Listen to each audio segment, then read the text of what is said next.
Matur sembah nuwun, salam rahayu, rahayu, rahayu sagung dumadi. Masih membahas tentang sosok sang kinasih, sang pinilih yang dipilih, sosok Satrio Piningit. Membahas sosok Satrio Piningit ini memang sangat luar biasa. Tetapi sang Satrio Piningit, kemunculannya ataupun kelahiran dari sosok Satrio Piningit ini bukan karena dari darah turun, terah, ataupun dari bangsawan. Karena jiwa ksatria yang dimaksud Satrio Piningit, sosok-sosok yang sudah menyadari akan dirinya dan sudah menemukan jati diri. Ini tidak tergantung dari trah ataupun keturunan siapa, anak bangsawan ataupun anak orang desa.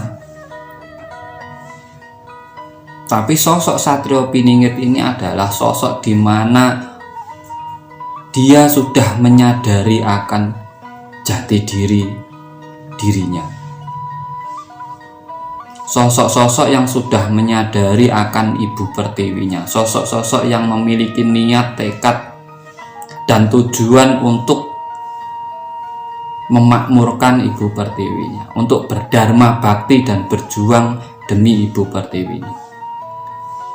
Bukan karena golongan, bukan karena keturunan, bukan karena trah dari siapa.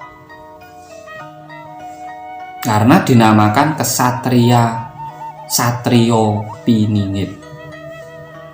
Gelar kesatria ini siapapun bisa mendapatkan gelar tersebut selama dia mampu dan mau berdharma bakti ataupun berjuang kembali demi ibu pertiwinya dan mau kembali ke pangkuan ibu pertiwinya,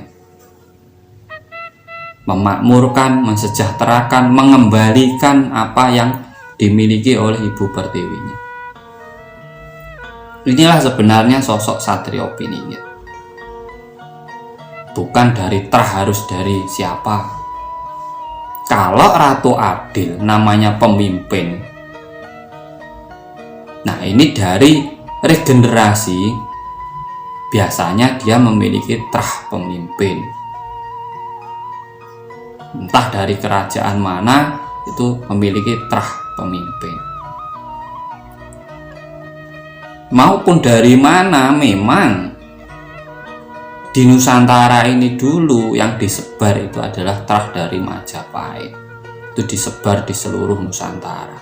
Makanya kalau ibaratnya dari Kalimantan atau dari mana itu sah-sah saja.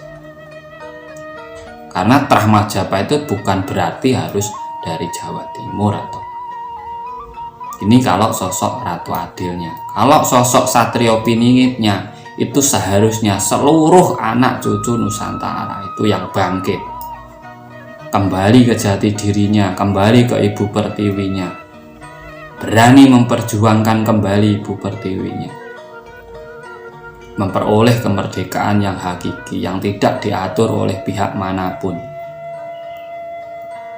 yang bisa melindungi apa yang dimiliki oleh ibu pertiwinya, sehingga apa yang ada di Nusantara ini bisa memakmurkan bumi Nusantara. Ini kalau sosok Satrio Piningitnya. Karena sosok-sosok Satrio Piningit ini saat ini sangat dibutuhkan oleh ibu pertiwi.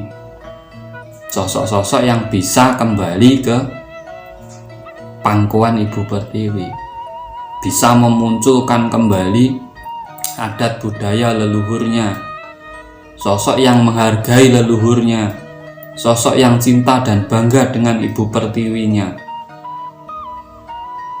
sosok yang memegang pedoman ataupun tatanan yang ada di ibu pertiwi ini.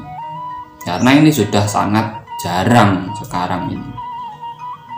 Kebanyakan pedoman-pedoman dari luar ajaran-ajaran dari luar, budaya-budaya dari luar itu masuk sekarang, menguasai Nusantara ini. Dan bahkan warisan leluhur Nusantara banyak yang dibenci oleh anak cucunya sendiri, padahal itu warisan untuk dirinya. Dan yang tidak disadari di saat mereka membenci, mereka itu hidup di sini, mereka makan di sini, mereka minum di sini, mereka lahir di sini. Mungkin nanti mereka juga mati di sini. Kenapa mereka tidak bangga dengan yang ada di sini? Kalau memang semua yang ada di sini salah, kenapa mereka hidup di sini? Seharusnya itu difikirkan, bukan hanya diomongkan.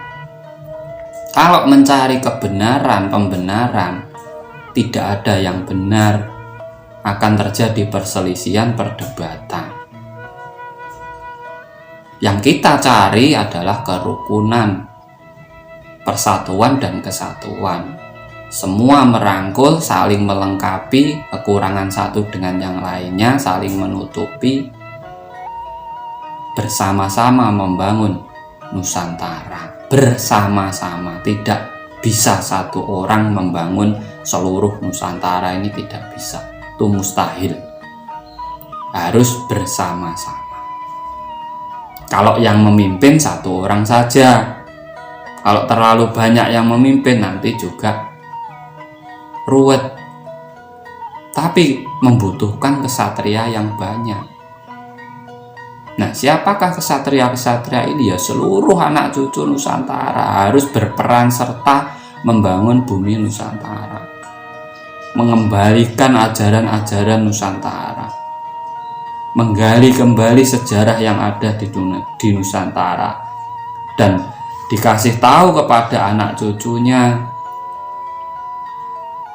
agar mereka juga tidak kehilangan jati diri di Nusantara ini. Itulah yang sebenarnya yang diharapkan oleh para leluhur-leluhur Nusantara, demi mengembalikan keadilan, kemakmuran, dan kesejahteraan di bumi Nusantara ini, agar semuanya bisa menikmati harta amanah Nusantara, apa yang sudah ditinggalkan leluhur kita kepada kita saat ini. Karena tanpa leluhur kita juga tidak ada saat ini, dan tanpa leluhur tidak ada negeri yang seperti ini. Ini kewajiban kita untuk kembali cinta dan bangga menjadi generasi penerus di bumi Nusantara ini. Salam Rahayu, Rahayu, Rahayu, Sagung Dumadi.